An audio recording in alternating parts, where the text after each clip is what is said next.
à tous. Du coup, moi, je suis Maëlle Bacot, donc je suis présidente et cofondatrice de Lianelli, qui est un projet qui vise à démocratiser l'accès au dépistage pour tous en moins de 10 minutes. Mais aujourd'hui, on ne va pas parler de Lianelli, on va parler de Liv avec Chloé Bonnet, donc, qui est CIO et cofondatrice de Liv, et pendant un temps d'échange de 30 minutes environ. Bonjour à tous et à toutes, ravie d'être là. Merci Chloé. Donc Chloé, tu as fondé l'Open Data Institute Paris, puis 5by5, un studio d'innovation. Après le rachat de 5by5 et la naissance de tes enfants, tu deviens business angel pour accompagner d'une nouvelle manière les entrepreneurs et leurs projets.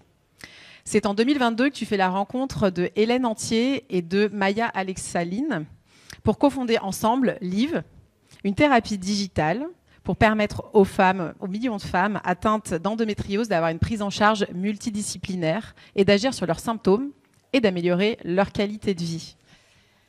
Alors justement, donc en 2022, tu es dans une phase de transition post-exit et tu décides de rejoindre le projet Liv aux côtés d'Hélène Antier et de Maya Alexaline. Alors j'ai une première question. Quelles sont les raisons qui t'ont poussé à rejoindre l'aventure ? Alors il y en a plusieurs. Il y avait déjà ma situation personnelle de l'époque, donc j'étais comme on le dit de manière un peu ronflante en post-exit. Je venais d'avoir un succès puisque j'avais une acquisition de ma société après 10 ans de travail acharné. Et donc pour tout le monde, c'est de très très jolies histoires. C'est évidemment un confort matériel que moi je connaissais pas avant. Mais c'est aussi des moments nécessaires de flottement et de questionnement.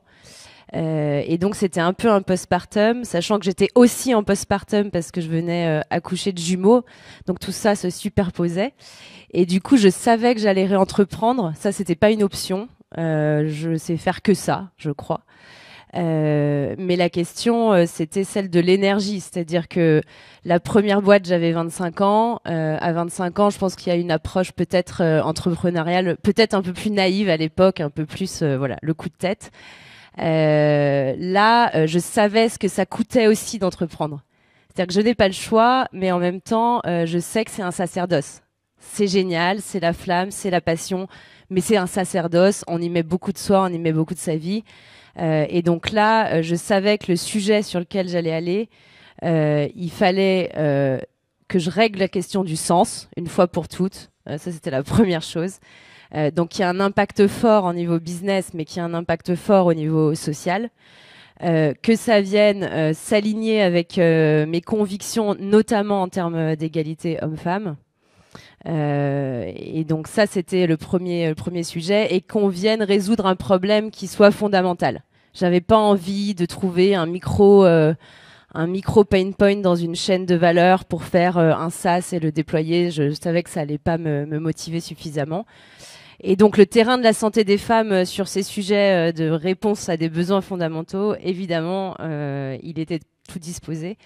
J'avais commencé à investir un petit peu sur ces sujets en tant que BA, et du coup, c'est comme ça que j'ai fait la rencontre de Hélène Antier. Et c'est aussi une histoire de rencontre parce que voilà, moi, j'entreprends pas seule. En tout cas, ça existe, des solo founders, mais c'est pas mon mode de fonctionnement. Et donc, avec elle, j'ai découvert déjà une entrepreneur qui avait fait sa carrière dans le consumer, qui avait tout arrêté parce que patiente, avec un diagnostic tardif. Malheureusement, une histoire très classique pour trouver des solutions. Et surtout, elle avait déjà rallié des patientes, des professionnels de santé. Donc, il y avait déjà un noyau pour porter Liv. Et puis, elle avait cette approche très comment on va faire pour avoir d'un côté une expérience patiente et de l'autre côté du scientifique et du médical. Et donc ça a été aussi un point sur lequel j'ai vraiment voulu agir, c'est de se dire, quand on prend la santé des femmes et les projets qui existent en santé des femmes et en santé, mais beaucoup en santé des femmes, on a soit d'un côté des projets patiente à patiente avec pas forcément de science et de médical, et de l'autre côté, des projets qui vont être très technologiques, qui vont faire beaucoup plaisir aux équipes R&D, mais qui ne trouveront pas forcément leur public en termes de patientes et de patients. Et du coup, tous ces dispositifs médicaux qui sont jamais utilisés, mais voilà, qui ont le mérite d'exister parce qu'ils font avancer la science.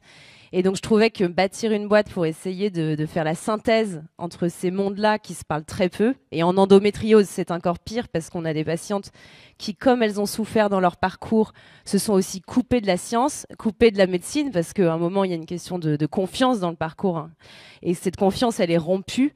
Et donc, tout l'enjeu, c'était de se dire, ben voilà, nous, on va allier la désirabilité du produit et la science. Et donc ça, je trouvais que c'était formidable comme aventure.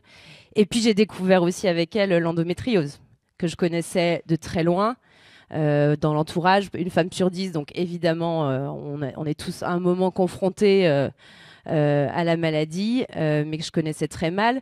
Et donc j'ai d'abord vu le sujet par les chiffres, 190 millions de femmes dans le monde, une femme sur 10 diagnostiquée. 70% des patientes qui ont une prise en charge médicale ou chirurgicale, mais qui ont encore des symptômes et des douleurs. Donc une prise en charge qui est clairement pas du tout à la hauteur aujourd'hui. Et du coup, clairement, j'étais dans un sujet, enfin, j'étais face à une injustice. C'est-à-dire que on appelle ça un sujet de santé publique. Honnêtement, c'est un scandale de santé publique. C'est en train de changer, fort heureusement. Il y a un plan de lutte national, les choses avancent, les associations de patientes se sont beaucoup mobilisées et ça a fait sortir le sujet. Ça y est, ce sujet il est plus dans l'ombre. Maintenant, il y a encore beaucoup de chemin à parcourir et c'était aussi l'idée de me dire que j'allais être utile sur un sujet aussi fondamental que celui-là. Et petite parenthèse, donc en découvrant l'endométriose, je suis allée faire beaucoup d'immersions chez les professionnels de santé. Donc c'est là où j'ai vu aussi que dans beaucoup de cas, on ne pouvait plus rien proposer aux patientes. On avait fait vraiment le tour des solutions hormonales il n'y a aucune solution spécifique aujourd'hui, c'est-à-dire qu'on a 190 millions de femmes dans le monde, pas de traitement curatif. Et donc quand on pense à d'autres pathologies qui ont les mêmes prévalences, pour la plupart, on a quand même beaucoup plus avancé sur les traitements, beaucoup plus avancé sur la recherche. Et du coup, je me suis aussi rendu compte avec ces médecins qui sont des grands spécialistes, certains m'ont initié à l'histoire de la maladie. Et en gros, quand on prend l'histoire de la pathologie, c'est ahurissant. C'est-à-dire que au XVIIe siècle, on disait que ces femmes qui étaient infertiles et douloureuses étaient des sorcières. Donc en fait, on a envoyé des femmes qui avaient de l'endométriose au bûcher, littéralement. Il y a des historiens qui se penchent sur ces questions actuellement. Au XVIIIe, ensuite, c'était la grande période de l'hystérie. Ben, en fait, dans les hystériques, il y avait énormément de femmes endométriosiques qui souffraient tout simplement et on les a enfermées dans des maisons de fous. Et en fait, en reprenant cette histoire-là, je me suis dit, mais c'est pas possible, l'injustice est trop grande. Il y a il y a une dette historique qui est incroyable. C'est-à-dire que la maladie a été décrite dans les textes à l'Antiquité. Donc c'est une maladie qu'on connaît depuis longtemps. Mais on en est encore là à cause aussi de sujets culturels et sociaux. Et du coup, j'ai eu encore plus envie d'agir sur le sujet. Alors justement, avec Liv, quelle est l'ambition que vous portez actuellement ? Alors chez Liv, nous, on s'emploie chaque jour à faire en sorte de changer radicalement la vie de ces millions de femmes. Donc ça, c'est l'écriture marketing de ce qu'on fait, mais c'est vraiment ce qu'on fait au quotidien. Et ce qu'on veut faire, c'est d'installer finalement un nouveau standard de soins qui soit à la hauteur des enjeux et à la hauteur des patientes, qui aide à la fois les patientes et les professionnels de santé. Donc, on a aujourd'hui construit une thérapie digitale. En fait, on s'est rendu compte, il n'y a pas de traitement curatif, certes, mais il y a des méthodes qui existent pour mieux gérer ces symptômes et ces douleurs. Ces méthodes, c'est des méthodes en santé intégrative qui sont l'alimentation, qui sont l'activité physique adaptée pour faire bouger les tissus, pour retrouver une mobilité, qui vont être aussi toutes les méthodes de gestion de la santé mentale et de la santé cognitive, parce qu'il y a plein de sujets, bien sûr. C'est une maladie qui a une répercussion évidente sur la santé mentale des femmes. Et aussi tout ce qui va être gestion de la vie intime et sexuelle, parce qu'il y a des douleurs avant, pendant et après les rapports sexuels. Il y a une question en plus de l'infertilité qui s'invite, et c'est des sujets qui sont très peu pris en charge aujourd'hui médicalement. Et du coup, on s'est rendu compte qu'il y avait des centres experts, il y en a pas beaucoup. J'ai su très récemment qu'il y en avait un au Creusot. Donc voilà, j'irai voir. Ces centres experts, ils proposent des programmes d'éducation thérapeutique sur quelques jours pour aider les patientes justement à mieux maîtriser ces méthodes de soins, pour améliorer leur qualité de vie et leurs symptômes. Simplement, un centre expert, il ne peut pas traiter toutes les patientes. Aujourd'hui, il y a quelques centres experts. On parle de 1,5 à 2,5 millions de femmes en France. On ne va pas arriver à massifier le sujet en faisant des ateliers 5 femmes par 5 femmes. Donc l'idée, c'est d'être vraiment complémentaire au parcours de soins et de prendre toutes ces méthodologies avec des professionnels de santé. Dans notre cas, c'est très important. On a un comité médical et scientifique qui a créé avec nous tous ces parcours pour proposer des parcours dans la poche des patientes, en plus des consultations. Ça ne se substitue pas du tout aux consultations, mais d'être complémentaire. Donc ça, c'est ce qu'on fait aujourd'hui. Et demain, évidemment, on ne veut pas s'arrêter à l'endométriose. En santé des femmes, des injustices et des besoins non résolus, malheureusement, il y en a encore beaucoup. Il y en a beaucoup sur lesquels la santé intégrative et toutes ces méthodes, ces interventions non médicamenteuses ont clairement un rôle à jouer. Et donc, on veut continuer pour bâtir un champion de la santé féminine en France et en Europe. Merci. Une autre question, du coup, votre ambition se traduit par le fait d'aller chercher un remboursement auprès de la sécurité sociale, et ça en 2025. Pourquoi ce choix ? Alors, en santé, il y a plusieurs manières d'approcher un problème. Soit on se dit, on va faire en fait, on aurait pu se dire, et on a fait des tests au départ, on va faire du B2C. Finalement, les femmes, elles payent déjà pour leur santé. Et c'est vrai, hein, le reste à charge des femmes est beaucoup plus important aujourd'hui. Donc, les femmes sont habituées à payer pour leur santé. Donc, en fait, on va leur faire payer notre app. On a fait quelques tests, honnêtement, passer notre temps à faire des campagnes méta.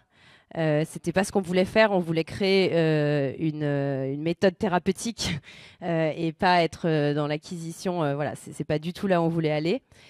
Et quand on veut démocratiser en santé, il faut une prise en charge de toute façon. Donc le B2C peut être un moment, une transition. Ça peut pas être un modèle final, en tout cas pas de notre point de vue. Sachant que en endométriose, l'endométriose a aussi un impact sur la vie économique et la vie au travail. Elle ne s'arrête pas à la porte de l'entreprise. Et donc, on a aussi des femmes pour lesquelles les carrières peuvent être ralenties, etc. Donc, on a un impact aussi directement financier, une fragilité financière chez certaines patientes. Donc, il fallait qu'on trouve une prise en charge.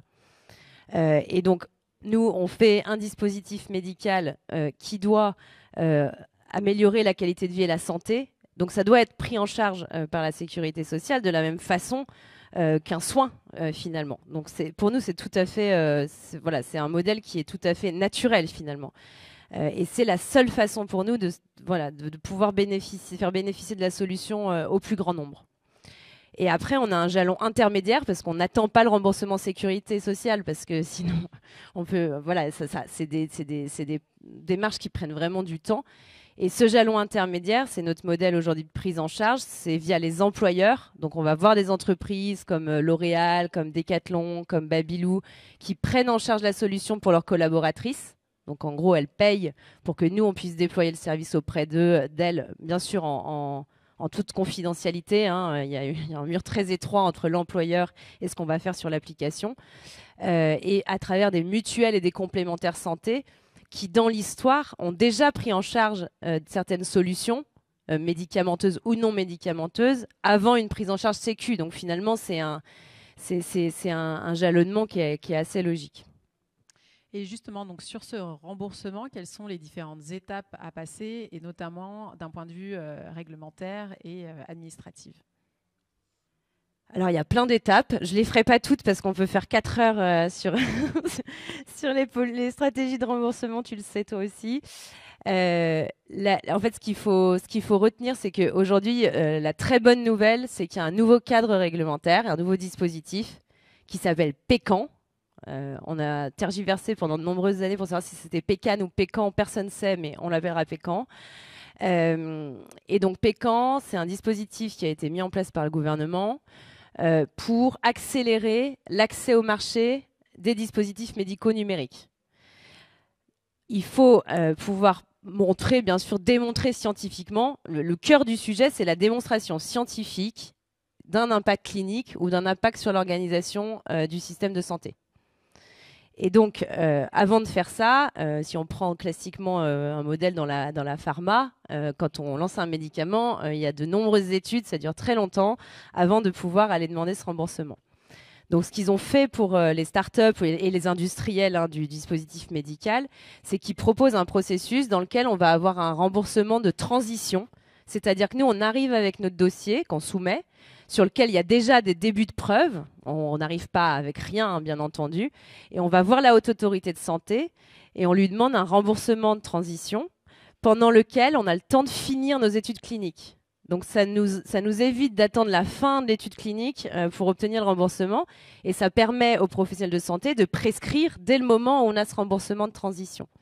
Ensuite, on fait toutes nos études, on les termine, et à partir de là, on va pouvoir aller demander un remboursement qui va être un remboursement de droit commun, donc pérenne, sur la base des résultats de nos études.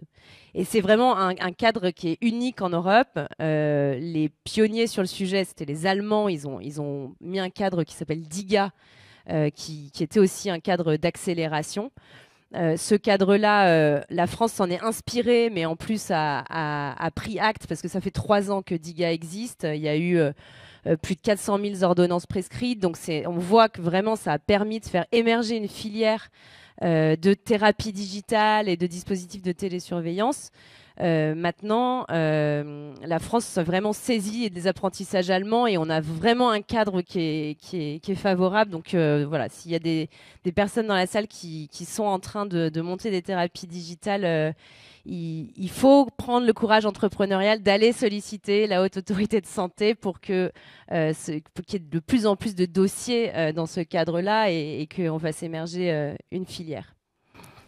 Ça fait pas mal d'étapes, mais quels sont les freins donc du coup à ces différentes étapes? Alors le premier des freins, c'est le coût, parce que nous on n'est pas des industriels de la pharma et on nous demande des choses qui peuvent être du même ordre. Et on n'a pas du tout les mêmes moyens. On est une start-up, on a fait un pré-seed en 2022 et donc il y a des coûts bien sûr de réalisation d'une étude clinique. L'étude clinique, pour avoir la meilleure démonstration scientifique, il faut qu'elle soit multicentrique. Ça veut dire qu'on va avoir plusieurs centres. Nous, on doit avoir au moins 3 centres hospitaliers, plus de la médecine de ville. Donc, c'est un déploiement qui est énorme. Ça prend du temps, évidemment. Nous, on regarde l'usage de l'application à 3 mois et 3 mois après. Pour faire ça, il faut inclure des patientes, qu'elles remplissent les... Voilà. Donc, tout ça, c'est beaucoup de temps et beaucoup d'argent. Donc le sujet, c'est celle du coût et celle du financement de ce coût. Parce qu'évidemment, il faut derrière des investisseurs qui soient enclins à aller sur ces nouvelles trajectoires qui ne sont pas des trajectoires classiques dans le monde de la tech. Et après, il y a le sujet du temps, parce que c'est du temps long aussi. Typiquement, voilà, on parle d'un remboursement fin 2025. Alors à l'échelle d'une vie ou à l'échelle de l'histoire de la maladie, c'est dans pas longtemps finalement. Mais à l'échelle d'une start-up qui a une trésorerie, etc., c'est des temps qui sont quand même beaucoup plus longs que quand on fait du bootstrap sur d'autres sujets. Alors Chloé, tu ne viens pas initialement du monde de la F-Tech. Donc quels enseignements tu tires de ces dernières années et les points d'étonnement que tu as? Alors oui, moi je viens pas du tout de la santé. Je pense qu'au début c'était très difficile parce qu'on peut vite face à la réglementation, face aussi au corps médical avec un peu un piédestal, etc. Se mettre dans une situation où on se retrouve dans le syndrome du charlatan, quoi, à se demander ce qu'on vient faire ici, ce qu'on peut apporter. En réalité, je me suis aperçue de plusieurs choses. La première, c'est qu'en fait, en santé, il y a un triptyque qui est hyper intéressant, qui est, en fait, on doit gérer plusieurs publics et plusieurs streams en même temps. L'institutionnel, les patients et patientes, et les professionnels de santé. Donc ça fait, ça apporte aussi, enfin, je pense le fait de ne pas venir du secteur et d'avoir travaillé aussi dans des environnements pluridisciplinaires, etc. C'est un vrai plus. Et ce triptyque à gérer, il est à la fois hyper compliqué parce que souvent c'est des publics avec qui peuvent avoir en tout cas des objectifs ou des approches, on va dire, différentes. Mais je pense vraiment qu'on a besoin aussi d'outsiders, même s'il faut aussi des personnes du sérail dans la santé. Honnêtement, moi, aujourd'hui, on a Maya Alexaline dans l'équipe qui vient de la santé et je pense qu'il faut vraiment s'entourer très vite et de professionnels de santé et de scientifiques sur ces sujets. L'autre partie, moi, que j'ai dû désapprendre, c'est qu'en fait, ça faisait 10 ans qu'on était biberonnés aux bréviaires Startup Nation, au mantra. Donc move fast, break things. Bah non, en fait, dans la santé, t'avances pas très vite et puis tu casses pas les choses parce qu'en fait, tu vas pas casser des gens ou des patients. Donc en fait, tous ces petits mantras qu'on a un peu intériorisés sans y faire trop attention, ils sont pas toujours valables. Alors bien sûr, on peut trouver des raccourcis pour essayer d'aller plus vite, etc. N'empêche qu'il y a un cadre réglementaire avec un moment des impondérables et que ce cadre réglementaire, il est pas là uniquement pour embêter les startups. Ce cadre réglementaire, il est là pour protéger le patient et le système de santé. Donc en fait, il a tout son sens. Et je pense que ça, c'était aussi un gros apprentissage de désapprendre tout ça et d'essayer de continuer à avoir une forme de flexibilité, d'agilité, bien sûr, de continuer l'innovation, d'itérer, et en même temps de le faire dans un cadre qui doit être hyper rigoureux. Merci. Depuis que tu as créé Live, du coup, qu'est-ce que maintenant, avec le recul, tu pourrais faire différemment si tu devais recommencer à zéro? Alors déjà, je recommencerai. Ça, il n'y a pas de souci, je re-signe. Il y a plusieurs choses. Je pense que la première, c'est qu'aujourd'hui, on est 3 associés femmes. Donc Hélène qui s'occupe de la vision patiente, Maya de la science et de la R&D, et moi qui fais General Management. Et en gros, on est sur un sujet de santé publique, l'endométriose. On se dit toujours, c'est pas un sujet de femmes, c'est un sujet de société, c'est un sujet de santé publique. Il faut que l'équipe de fondation, elle représente ça aussi. Et donc j'ajouterai un 4e associé, je garde mes associés, j'ajoute un 4e associé dès le départ. Et je prends un mec. Je vais le dire clairement, c'est pas politiquement correct, mais clairement, je prends un mec pour arrêter avec la perception de santé des femmes égale niche, parce qu'on est encore bercé par ça et on a du mal à le déconstruire et ça, c'est des choses qui prennent du temps à déconstruire. Et pour aussi montrer que si c'est un sujet de santé publique, on embarque tout le monde. Je vois qu'il y a quand même je suis contente parce qu'il y a des nouveaux arrivants dans la salle et il y a des hommes dans la salle. Donc voilà, on voit que ce sujet embarque et donc il faudrait que l'équipe soit d'autant plus représentative de cet embarquement général, comme si on travaillait sur d'autres pathologies finalement qui sont pas des pathologies qui viennent de la gynéco. Donc ça serait la première chose. Et je pense que ça faciliterait aussi certainement les perceptions des perceptions de l'écosystème, notamment quand on lève des fonds sur l'ambition, etc. Ça, c'est la première chose. La deuxième chose, je pense que je commencerai le réglementaire encore un peu plus tôt. C'est-à-dire que nous, on a décidé d'être D'abord, on n'a pas été tout de suite dispositif médical. On a créé une application. En termes réglementaires, c'est une application qui est bien-être. Pour pouvoir justement avoir une flexibilité dans l'approche au départ, pouvoir être sûr d'avoir nos études d'impact. Donc aujourd'hui, on a nos premières données en vie réelle qui montrent que par rapport à un groupe contrôle qui n'utilise pas l'application, on a un impact 3 fois supérieur en qualité de vie et 3 fois supérieur sur les niveaux de symptômes. Donc ça, c'est notre première démonstration en vie réelle. C'est pas encore une étude clinique, ça c'est ce qu'on lance là. Mais c'est vrai que du coup, on a beaucoup itéré dans cette zone bien-être. Et je pense que je ferai peut-être 3 ou 4 mois de moins pour aller assez vite vers le dispositif médical et pour arriver à aller d'autant plus vite du coup vers le remboursement. Merci. Une dernière question. Si tu avais un conseil à donner aux entrepreneuses et entrepreneurs qui sont ici présents dans la salle, ce serait quoi ? D'aller dans la santé parce que donc aujourd'hui la plupart des forces entrepreneuriales dans l'impact se mobilisent sur le climat et c'est génial, hein, on n'est pas là pour remettre ça en cause du tout, mais en fait faut quand même qu'on se pose la question de de l'espérance de vie en bonne santé, c'est-à-dire qu'on va peut-être réparer le monde, j'espère, mais comment on va réparer aussi les individus. Il y a plein de défis systémiques en santé qui sont géniaux pour un entrepreneur, honnêtement, et d'y aller aussi de l'extérieur en s'associant bien, en s'entourant. Mais c'est un terrain de jeu qui est, enfin c'est pas d'ailleurs du jeu, mais c'est un terrain, on va dire, dans nos sujets qui est formidable. Donc voilà, ça peut faire peur, mais c'est aussi des barrières à l'entrée, c'est-à-dire que tout ce qu'on va créer avec le réglementaire, en étant rigoureux, avec la démonstration scientifique, c'est aussi des barrières à l'entrée sur des marchés. Donc il faut y aller. Il est grand temps d'entreprendre massivement en santé digitale, même quand on vient pas du sérail. Merci, on arrive à la fin. Merci beaucoup Chloé. On te souhaite bonne route avec Liv et merci à tous. Merci.